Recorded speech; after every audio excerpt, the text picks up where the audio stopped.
Maganda araw mga bossing, medyo umaambo na mga boss, pero tuloy na natin kasi kitang kita pa naman ang kintab ng ating unit mga boss. Naghahanap dyan ng crossover na 4x4 unit mga boss, eto available tayo 2013 Honda CR-V mga boss. Naka 4-wheel drive to mga bossing, oh.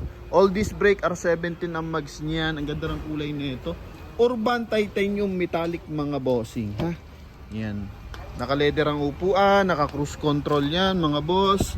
May navigation, mileage niyan mga bossing 70,000 km lang.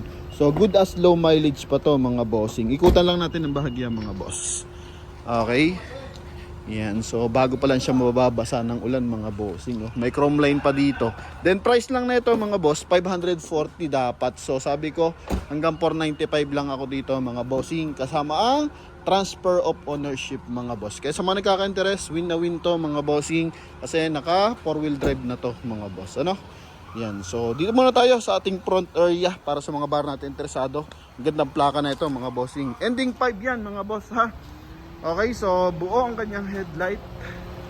Yan mga bossing, naka-projector yan mga boss, magkabilaan. Walang basag, pati pag light lens mga boss. Okay. Mga issue lang dito mga bossing, yung mga scratches. Okay, yung mga ganito lang mga boss, oh. Yan.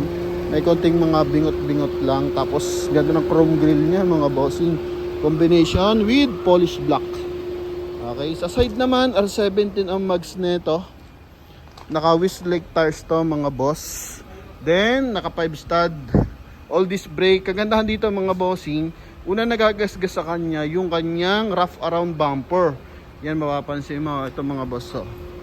Yan, okay. Connected yan sa kanyang wheel arch mga bossing. So kung medyo rough road mga boss, yung mga ganito ang kalsada, so possible tatalsik kasi sa body yan.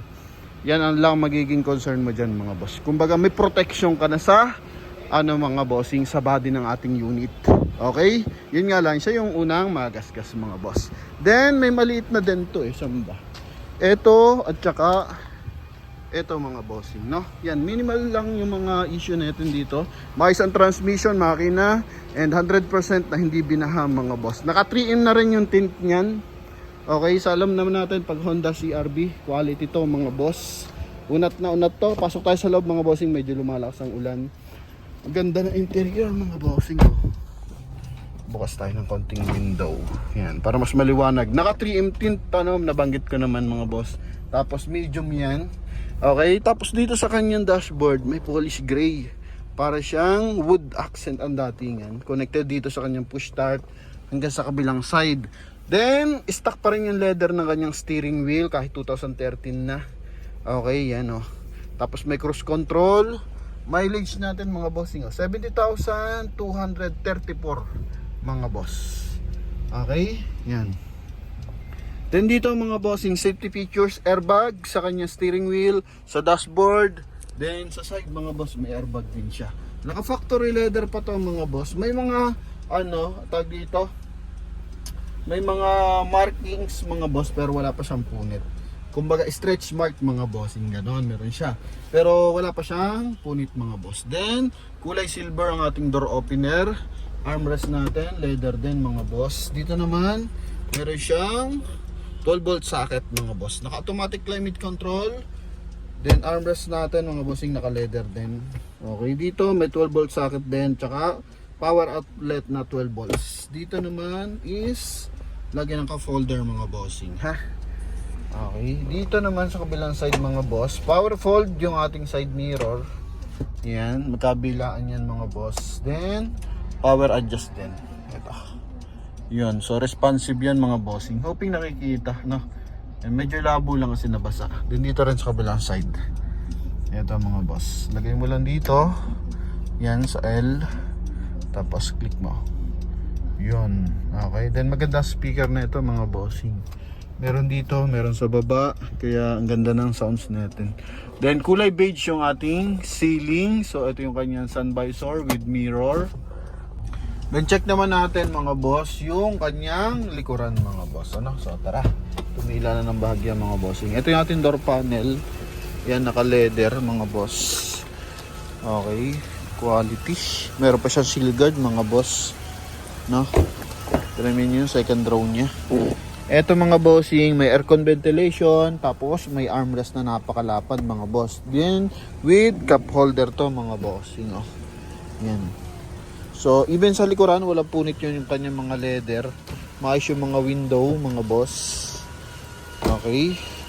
Ilaw sa likod mga bossing, wala yung basag ha. Ito. Okay. Then camera natin mga boss. Ito, built-in camera talaga siya. 4 ang sensor mga bossing. Yan. So may mga maliliit lang na ganyan. Konti lang naman. Oh. Meron pa siyang chrome line dito. CRB na naka 4-wheel drive mga boss. Yan. Ha? Dito naman, trunk compartment. Malinis na mga boss. Meron pa siyang pang cover sa ating compartment. Alright mga bossing, naputol ng bahagya. So may tumawag kasi sa atin mga boss dito. Kaya tanong agad yung presyo mga bossing ha. Yan. So maayos naman to mga boss.